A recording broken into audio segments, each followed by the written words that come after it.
ಬಂದಿವ್ರಿ ಸೋಲಾಪುರಿಗೆ ತುಳಜಾಪುರ. ಇದು ಬಿಜಾಪುರ್ಗಿಂತ ದೊಡ್ಡ bus stand ಅದ ರೀ ಇದು. Full public full rush. ಬಿಜಾಪುರ್ಗಿಂತ ದೊಡ್ಡ ಬಸ್ ಸ್ಟ್ಯಾಂಡ್ ಅದ ಬರೀ ಇಲ್ಲಿ.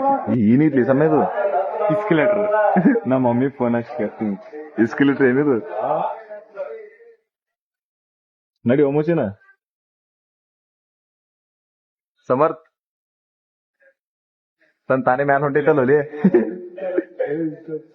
ಸಮ್ಯ ತನ್ ತಾನೇ ಮ್ಯಾಲ ಹೊಂಟಿಲ್ಲ.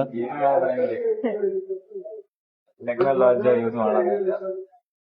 ಟೆಕ್ನಾಲಜಿ ಸಮ್ಯವ್ ಹೆಂಗಿತ್ತು ಹೊಳಿ ಇಲ್ಲಿ?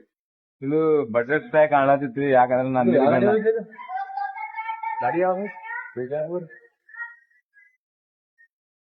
ಹೆಂಗೆ ಎಕ್ಸ್ಪೀರಿಯನ್ಸ್ ಆತ್ ಮೂಸಿನ?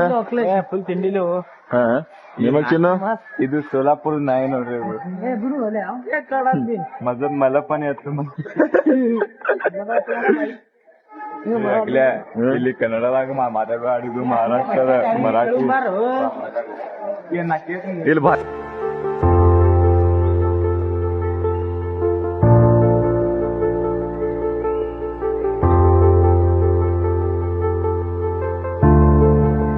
ಈಗ ನಾವು ಬಂದೀವಿ ಸೋಲಾಪುರಿಗೆ. ಸೋಲಾಪುರದಾಗ ಬಂದ್ ಆಟೋದಾಗ ಬಂದ್ ಕೂತೀವಿ. ಬೈ ಅಂತರು ಸೀಟ್ ಎಲ್ಲಾ ಹಾಕೊಂಡ್ ಹೋಗು ಮತ್ತಂದಾನ. ಈಗ ಮಾಡ್ಬಿಟ್ಟಾರ ತಿಂಡಿಲಿ. ಅಂದ್ರ 100 ರೂಪಾಯಿ ತಗೊಂಡಾರಿ. ನಮ್ 4 ಮಂದಿ ಕುಡಿಸಿ ಬಸ್ ಸ್ಟ್ಯಾಂಡಿಗೆ ಹೊಂತೀವಿ. ಅಲ್ಲಿಂದ ತುಳಜಾಪುರ್ ತಿಂಡಿಲೆ. ರೀ ನಮ್ದು ಗಣಪತಿ ದರ್ಶನ ಮಾಡ್ರಿ ಸೋಲಾಪುರ. ಅದು ಎಷ್ಟ್ ದಿವ್ಸ ತಿರಾಳ್ಚಿನ ಇಲ್ಲೇ ಇಟ್ಟಿರ್ಬೇಕದು ಗಣಪತಿ. ನೋಡ್ರಿ ಇದು ಸೋಲಾಪುರ್ ಬಸ್ ಸ್ಟ್ಯಾಂಡ್. ಇನ್ನೊಂದು ಬೇರೆ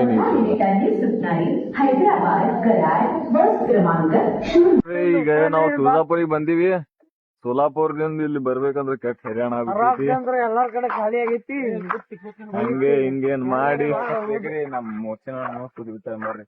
ಇಷ್ಟೇ ಅಂದ ಸೋಲಾಪುರ್ ಬ್ಲಾಗ್ ಎಂಡ್ ಮಾಡ್ತೀವಿ. ಈಗ ಹೊಸ ಬ್ಲಾಗ್ ಬರ್ತೈತಿ ತುಳಜಾಪುರ್ದ. Coming soon. ಜೈ ಭವಾನಿ.